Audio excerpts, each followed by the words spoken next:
células buenas que no están siendo preparadas. Ahora hay un proceso que se llama la eferocitosis. En ese proceso se remueve toda la basura celular. Listo, imagínense que uno come basura, que su casa esté llena de basura, ¿qué va a pasar? ¿No han visto acumuladores extremos?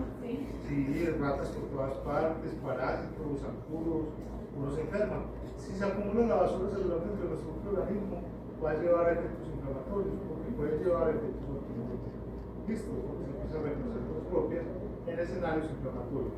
Entonces, por ejemplo, esa basura se remueve gracias a los anticuerpos en fenómenos que son homeostáticos, en este caso antiinflamatorios. Listo. Entonces, lo importante aquí es eso. Y los anticuerpos también, o sea, una persona que tenga inmunidad también depende de otras cosas, de la clase de anticuerpos que tenga incrementados. ¿Qué clases de anticuerpos existen? ¿Qué hizo tipos de anticuerpos?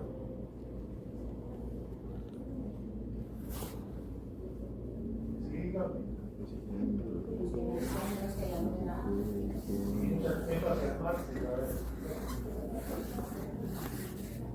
¿Cuáles anticuerpos? Los isotipos, dígame. Toman anarquía. Otra día para mi corazón. Se llama chico y. Los hijos de IgG. IgA. Listo, ¿cuál más? Los que ya nombraron. Listo, ¿cuál más?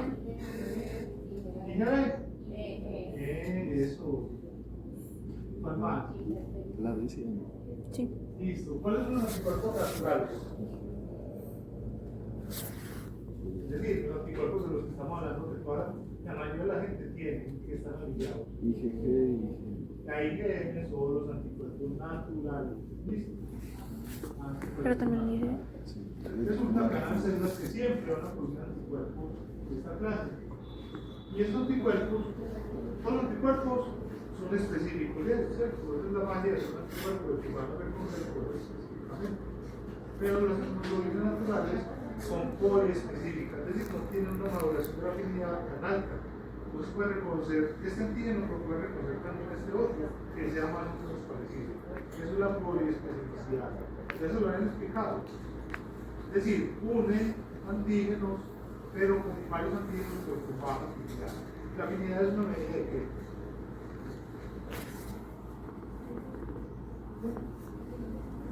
Una medida de fuerza, listo. Cuando va a ser la afinidad, se la afinidad, por ejemplo, de un agonista a su receptor. Y tener una afinidad baja en el sistema inmunitario es señal de respuestas antiinflamatorias. Muchachas o muchachos, también llamo a ustedes. Imagínense, ustedes van a la fiesta de la escuela, ¿qué cuánto es? No sé. Que se encuentra con un muchacho, y el muchacho ve, yo me llamo Julio, y se le queda pegado a la mano. Pasa 10 minutos y usted siente que la mano le suda y se le agarra más. ¿Ustedes qué pensarían de mí? Si yo hiciera eso? Que soy un violador o algo así, o que me va a activar, que soy peligroso, ¿cierto? Lo mismo funciona en el sistema inmune. Todo aquello que se una con fuerza grande significa activación. Pero aquí no aplica lo covalente. Listo. Covalente es otra cosa. Pero una unión de fuerza muy grande significa activación. Listo. Entonces, cuando vean el cursito, ustedes van a ver que una selección donde se selecciona lo que se une, pero que se une con poca fuerza. ¿Les queda claro? Entonces, el EGM es poliespecífica y tiene una afinidad de los antígenos propios. Mientras esta de acá, esto de EGM es otra cosa. Ve que nos explicaron cómo se hace el EGM. Estas de acá son inmunoglobulinas de alta afinidad. Estas son las inmunoglobulinas que se crean cuando entramos en un proceso de inmunización. ¿Qué es una inmunización? Exacto, pero es la vacunación o el de dio la todos son inmunizaciones, es decir, usted se resta contra las fuentes de los antígenos y desarrolla una inmunidad natural. Y esa inmunidad es una inmunidad adaptativa con una alta afinidad. Esos son los anticuerpos de más alta afinidad. Y por eso no es gratuito que las enfermedades inmunes sean sobre todo producidas con los anticuerpos que están casi en todos los líquidos corporales, que es la inmunoglobulina G, ¿cierto? Esos son de alta afinidad, pero tienen localizaciones muy específicas. Esta es la IgA en las mucosas, ¿cierto? Cuando se le dicen, ay, no, tome regeneris, y no sé qué, o esas vainas, y no sirven para nada. Eso es básicamente inmunoglobulina A. Es la inmunoglobulina más producida de todas. Usted más o menos produce 2 gramos diarios y los excreta. Pues solamente tiene esa localización allí. La idea es la de menos cantidad. ¿Y para qué se utiliza la idea? Para parásitos Y alergias, y por eso está tan baja cantidad, porque crea una reacción que es una reacción inflamatoria. Es un choque anafiláctico, les parece muy bueno. Pues no, es producido normalmente, pero en muchos casos por la inmunoglobulina E. Pero la inmunoglobulina E es una inmunoglobulina de alta afinidad que está en todas partes. De hecho, por ejemplo, los neonatos que no tienen una inmunidad como tal son protegidos por la inmunoglobulina E que está en la leche materna y también a través de la barrera placental.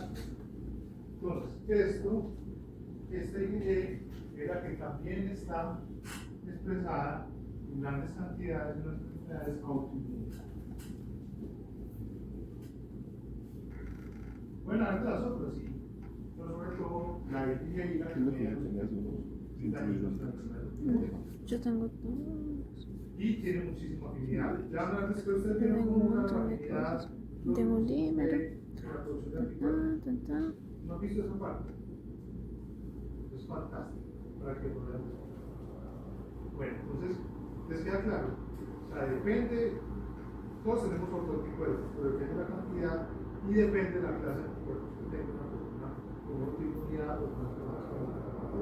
Listo.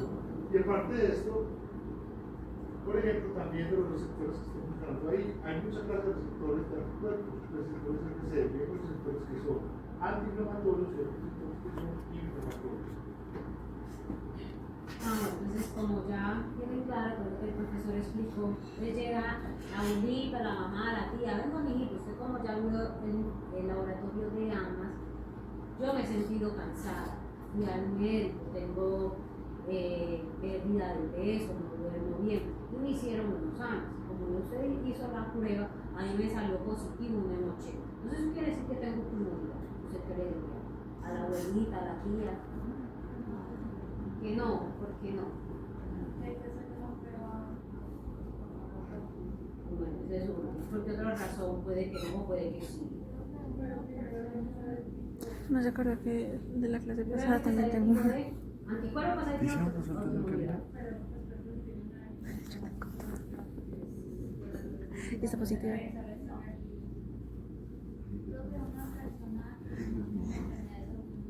Límites de contigo. Ay. Entonces ella le dio un 180, porque en el laboratorio fueron muy juiciosos y disminuyeron varias veces la muestra hasta un en 640 y nada más le dio indirecto. Entonces tú le dices no tiene autoinmunidad. O sea, yo sé que yo tengo un problema hepático de los huesos, pero ellos saben que. ¿Qué otra opción podría haber?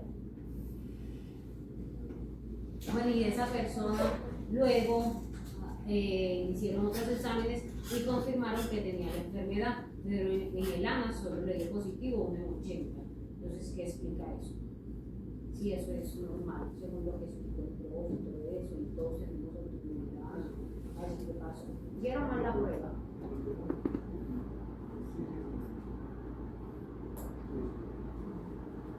Así que muchachos, es que se les ocurre allí. Es que son microbiólogos, es el futuro, es nuestra carrera, están allá procesando en la sesión de inmunología.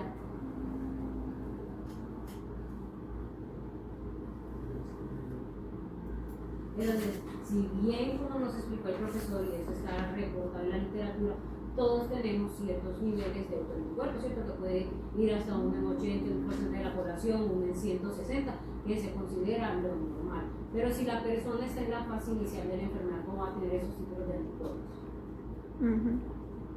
Pues cierto, pues, pero incluso puede que ni siquiera llegue a un en 80, ¿cierto? Puede que los tenga Usted que está y eso trabajando hace con empatía. parte del proceso normal de la persona. Lo otro, para que lo tengan muy en cuenta, ANAS es una de las pruebas que se manda, ¿cierto? Como yo ustedes lo saben, es una prueba de tamizaje, pero esos pacientes les envían otra prueba. Segundo, las manifestaciones clínicas y la historia clínica del paciente es muy importante para correlacionar los resultados. De hecho, hay, por no decir la gran mayoría, pero hay muchas pruebas de laboratorio que uno sí necesita saber los antecedentes. Uno, como microbiólogo, tener en cuenta los antecedentes clínicos del paciente. Entonces, no tengan en cuenta que no se vayan con la idea de que todo resultado de 1 en 80 descarte enfermedad. No, puede que sí la tenga. Listo, que si vamos a hacer pruebas más específicas, sí, eso es una forma de corroborar los resultados. Igual, eso es un tamizaje, ¿cierto? Pero manifestaciones clínicas, desarrollo de la enfermedad también son muy importantes para lo que nosotros estamos viendo. ¿Listo? ¿Cómo vamos de incubación, muchachos? ¿La primera mesa, en la última mesa, cuánto le pasa? ¿Cuánto falta? 14. Bueno, muchachos, entonces, ¿qué vamos a hacer hoy? Hoy vamos a hacer una prueba que se llama inmunofluorescencia. Y se llama así porque Brilla. vamos a utilizar clorocromo, ¿cierto? Brilla de colorcitos. El clorocromo lo vamos a definir después en la clase de psicometría. Básicamente son moléculas que emiten una fluorescencia cuando están estimuladas por una fuente de luz, ¿cierto? Los clorocromos permiten que nosotros visualicemos la reacción. ¿Les queda claro? Ahora, ¿qué clase de fluorescencia es esta? ¿Indirecta o indirecta? Indirecta. Indirecta. ¿Y por qué es indirecta? La única que paga la Sí. ¿Cómo entonces? Explíquenme.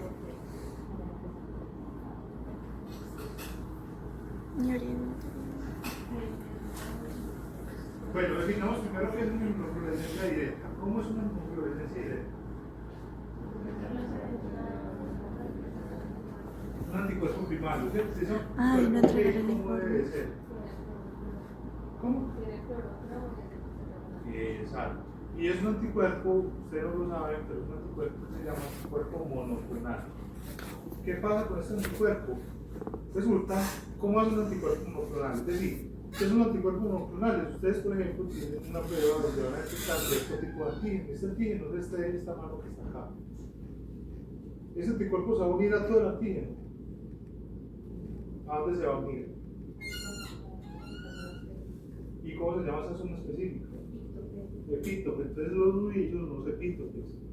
El resto del anticuerpo va a quedar libre. ¿Cuál es la cuestión? ¿Cómo hacen las personas, los científicos, para poder obtener anticuerpos que se unen, que son puros y se unen solamente a la porción de epítope y no las otras porciones del antígeno?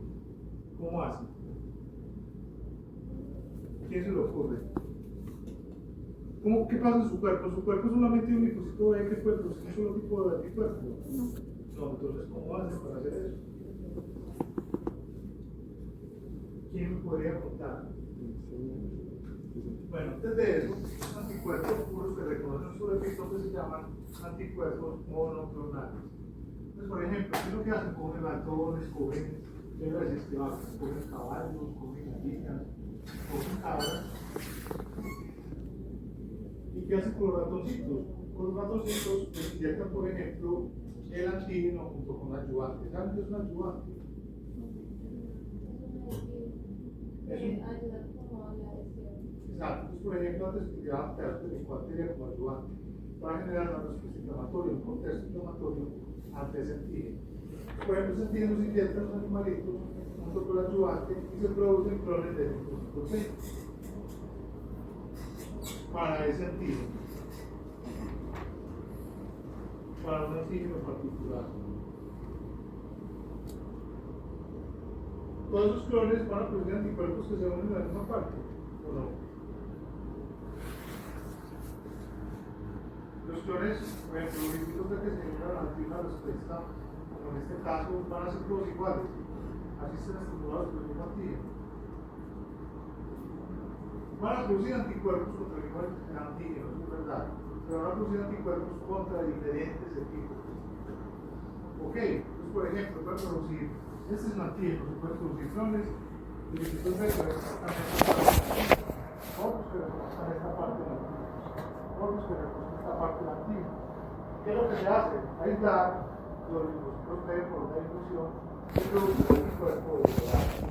Entonces funciona ese grupo de linfoma una célula o una célula para que también se inicie su cosa de Para que viva mucho.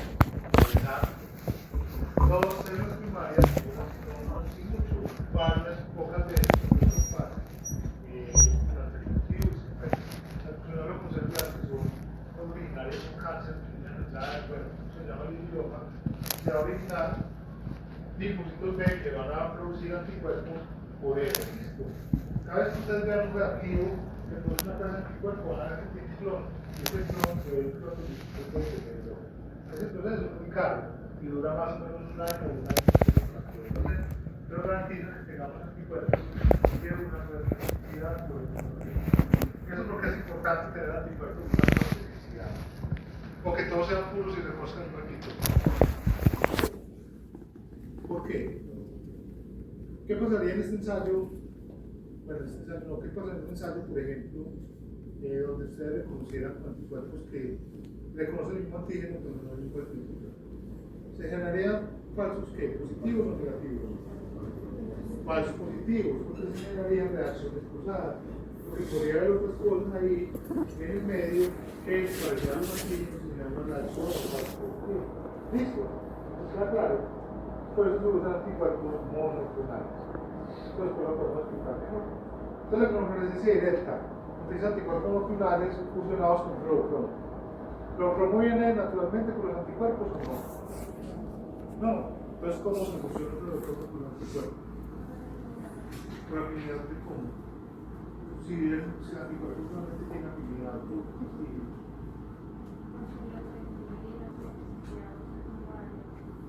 Estamos hablando de la idea. Entonces, los clorocromos se hacen a través de la unión con fijadores. Se puede utilizar fijadores físicos, el calor, pero el calor no se utiliza también, por ejemplo, químicos, como formaldehído, el etanol. Va a haber físicos también, como la luz UV, eso permite usar. Cuando ustedes hacen las uñas niñas y le meten las uñas a una máquina, ¿cómo se vuelve el barniz cuando meten las uñas en la máquina? Se endurece, ¿cierto? Porque la luz UV actúa como un fijador. Por eso se generan mutaciones cuando uno se expone a la luz UV, porque deja porciones muy cementadas del DNA. ¿Ok? Por eso se puede dañar. Listo. ¿En qué caso utilizan la cronogenesis eléctrica? ¿Qué estado tiene? Rápida, simple y permite hacer individuales o grupos. Sí, porque ustedes van a utilizar anticuerpos secundarios, obviamente van a disminuir los tiempos de incubación, pero ¿cuál es el problema de esas tipos de inmunofluorescencia?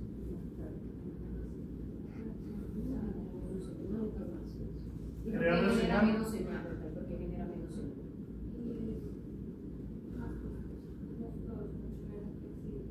Es más costosa porque solamente utiliza anticuerpos monoclonales y eso qué?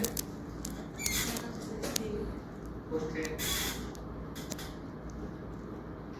resulta que, por ejemplo, en casos donde se utiliza solamente la detección por inmunodeficiencia directa, en esos casos suelen tener la característica que se trata de, por ejemplo, enfermedades infecciosas donde usted sabe cuál es el órgano blanco y va a detectar, por ejemplo, el virus o la bacteria en ese órgano comunitario.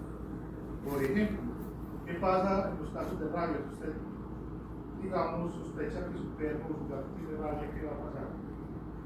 ¿Qué tienen que hacer ustedes como buenos ciudadanos? Matarlo.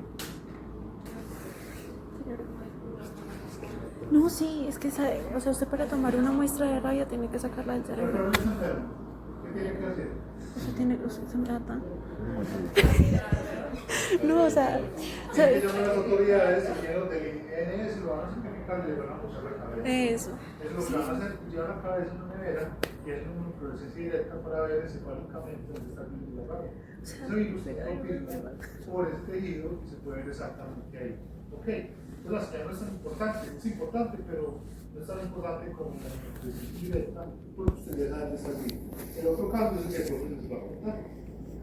De las pruebas que ya hicimos, muchachos, ¿ustedes cuál podrían hacer por inmunofluorescencia directa? De lo que ya han visto. de aglutinación, de procuración, qué podría inmunocromatografía, qué podrían hacer por inmunofluorescencia directa. ¿Qué es una prueba diagnóstica? ¿De pronto qué? Bueno, pero ¿cómo? ¿Qué vas a detectar? O sea, ¿cómo la podría modificar? Mientras más, muchachos, dentro de 8 días tenemos parcial, muchachos. No sé. Nada. De los que acaban de entregar el informe, de los que escribieron en el informe, de los que copiaron y pegaron. ¿Qué vieron por allí?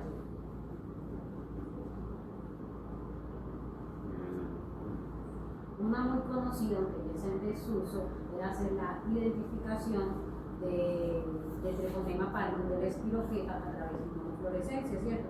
Y de pronto si revisaron y leyeron, se dieron cuenta que lo mencionaban, que en esas personas que tenían las úlceras evidentes tomaban muestras del chancro y las llevaban a observar por inmunofluorescencia directa. ¿Por qué es en desuso? Porque puede que en ese momento, dada la agilidad del espiroqueta, no se observe, pero yo sé que está el espiroqueta, ya tengo anticuerpos diseñados, fijo la muestra y adiciono el anticuerpo primario, no tengo que hacer un secundario. Estos son casos en los que se utiliza para hacer inmunofluorescencia directa. En otro tipo de bacterias también se puede utilizar para hacer esa identificación. ¿Listo? Para que lo tengan en cuenta. Bueno, entonces resulta que ahí se sacrifica algo que se llama la sensibilidad. ¿Cierto? O sea, las muestras o las pruebas de inmunofluorescencia directa son menos sensibles. ¿Saben ustedes qué es especificidad y qué es sensibilidad? ¿Qué me dices, compañero? Sí, me miras, no, yo también. Dígame.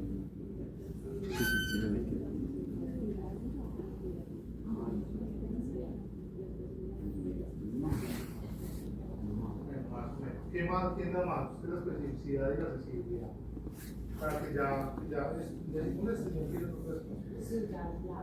Eso es algo muy comúnmente que nosotros como microbiólogos vamos a estar expuestos. De hecho, ustedes en microbiología lo ven y en química y en todas las pruebas cuando van a aumentar un inserto. Le hace sensible el 90%, pero específico el 30%. O sea, y que es bueno, es malo.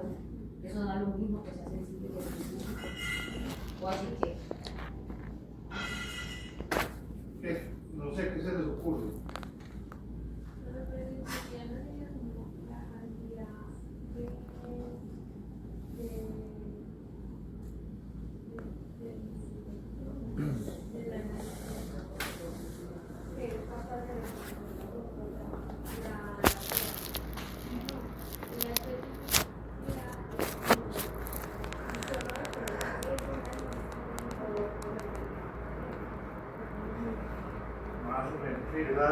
Si esa sensibilidad me parece mucho esa especificidad. Eso lo ven en metro. Y yo. No, es que ahora. Pues no, pero.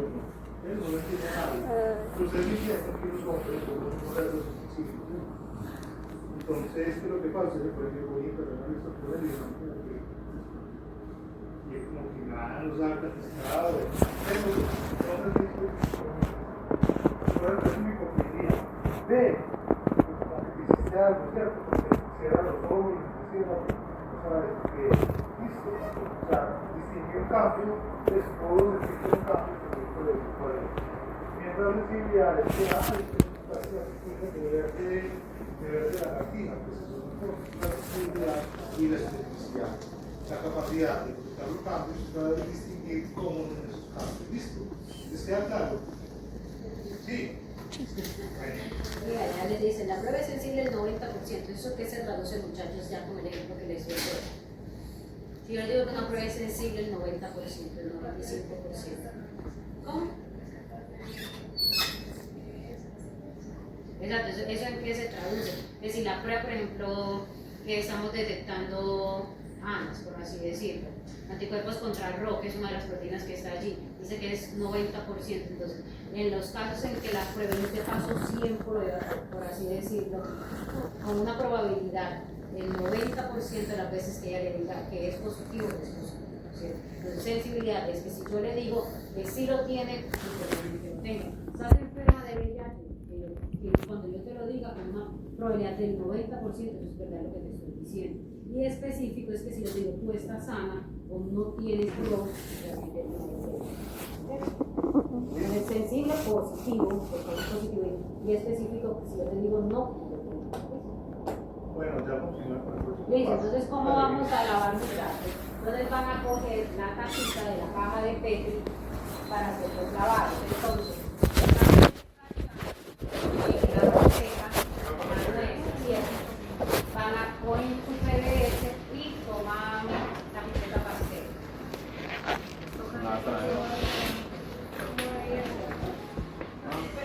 Sí, y se lo traen acá y acaban haciendo los lavados. No se hagan,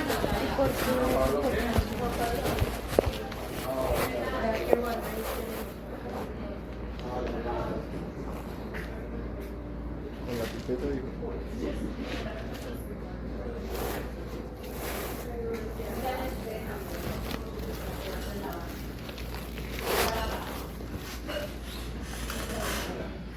Bueno, sí que entendió lo que hemos hablado. Sí. ¿Qué pasó? Listo, entonces ya tienen el PVC preparado. Lo que van a hacer es que van a poner la placa. Esto lo van a escapar allá con fuerza. Listo, pues sin quebrar la placa, simplemente es así. Y ahorita vienen y con la pipeta pastel ponen en el lado azul inclinado y lo van a lavar 3 veces. Listo. Todos los pocitos. Pues sí, como esta línea, con este mismo lavado, el primero lavado, pero así 3 veces cada línea. Ah, pero no los controles. Todos se tienen que lavar. Sí. ¿Para qué lavamos? O sea, ahí supuestamente se dio la unión. Ese es el suelo del paciente, los controles. Se da la unión, si es control positivo, y los anticuerpos a las células C2. ¿Listo? Y si el paciente si los tiene, también se une. Vamos a quitar el exceso. ¿Por qué? Porque el exceso podría generar falsos positivos. Cosas que no se unieron podrían generar esos falsos positivos. No, pues, claro.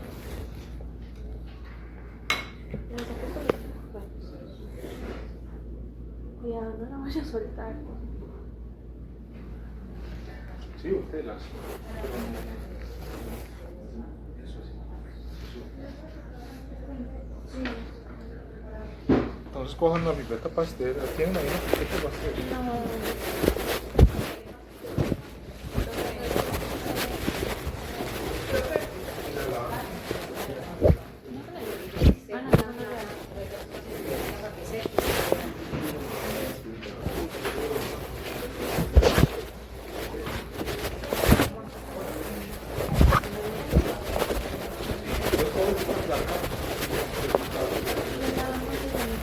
Pero la banda no sé. Pásame. El mismo por encima. No, ahí ya se me Ya sí no se mueve. Sí, es bastante. Sí, que la Con agua se van a hacer.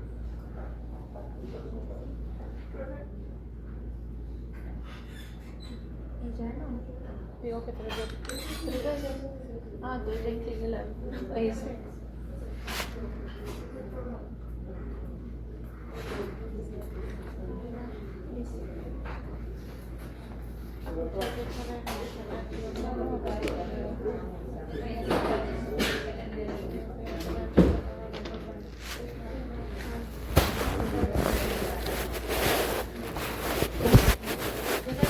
PVC.